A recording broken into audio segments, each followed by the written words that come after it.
the exploration of space and immateriality, digital art, visual reality. These are terms that we can read or listen when we approach Sara Ludy. Sara, welcome. Thank you so much for being with us in this small talk with 4Art. Thank you. Thank you for having me. You were recently part of our exhibition, Digital Baroque, for the launch of our marketplace, and I'm very happy to have you here. Let's make it brief, but still let our followers know more about you. So please introduce yourself.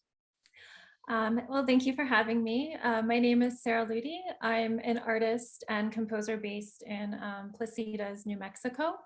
And I've been working with digital media for over 20 years, making art using the computer. Where do you take inspiration from for your work? A lot of my inspiration just comes through things I've experienced through the day. So that can be going on a hike, something in nature that sparks my inspiration. It can be something I'm reading.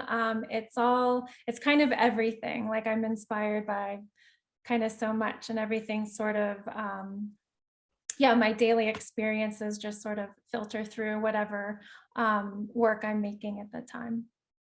Excellent. And can you tell us more about the exhibitions that you had? Like, where have you exhibited before? Well, I've exhibited internationally. Let's see, the Museum of Contemporary Art, Chicago, the Whitney Museum of American Art, let's see, Boulder Museum, the Vancouver Art Gallery. I had a solo exhibition there several years ago. And many galleries in the US and abroad who definitely focus on digital practices. Sara Ludy, having naturally this hybrid virtual reality, digital practices, I guess was sort of natural to come into NFT, but how did that happen? So I guess for me, I got into NFTs when I started seeing some of my friends and peers entering this space. It seems like it was 10 years ago, but maybe just a year ago, the beginning of 2021.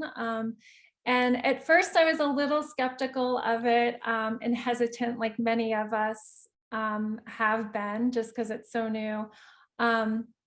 And the first NFT that I actually created was an existing work for a climate auction. So I started doing things that weren't like selling my own work at first, but to support other endeavors originally.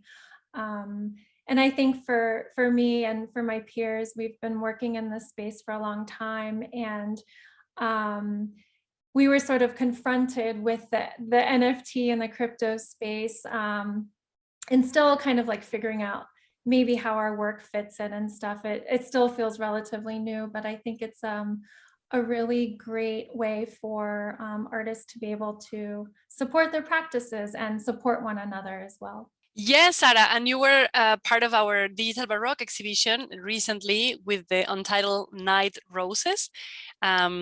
Exactly. So this was your NFT, and are you planning more?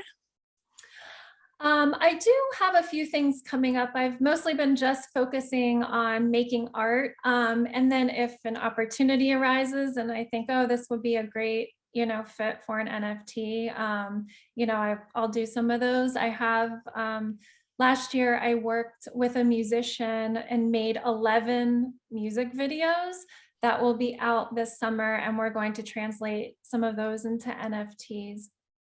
And then I have a solo exhibition happening in Montreal in July. And with that exhibition, I will have NFTs for sale. But I consider them to be just like a fraction of my practice. Exactly, but still including it in a way, because you've been always working with hybrid practices, is kind of a new media. One of the critics of art, I forgot now, but he was saying, think of NFTs as a paintbrush. So it's one more tool essentially for artists who want to explore that. And I think it makes sense that it's just one more element of it, but not just focusing on that aspect of your work.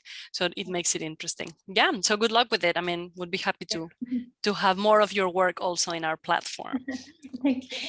Sara, can you expand and tell us a bit more about your process while creating this piece that you exhibited in our curated exhibition for the marketplace, the Untitled Night Roses?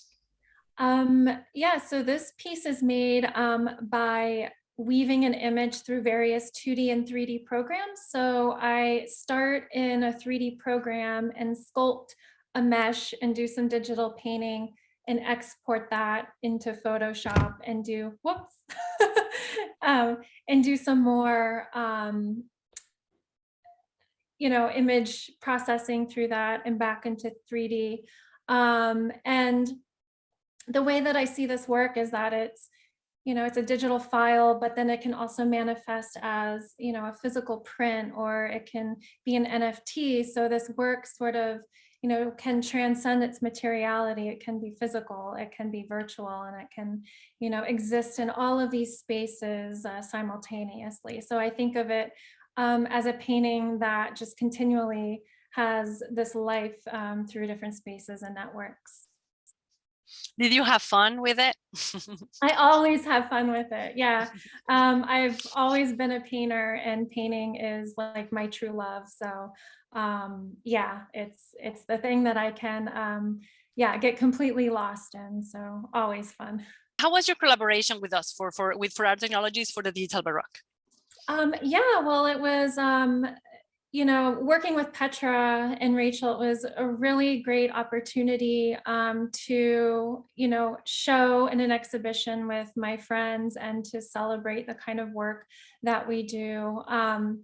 And what I really appreciate about 4Art is that you're art focused. So the art is really what matters, and the support of that. So that was very refreshing. And I felt that Petra's vision was just really beautiful. And yeah, it was a really great experience, a really great exhibition to be a part of.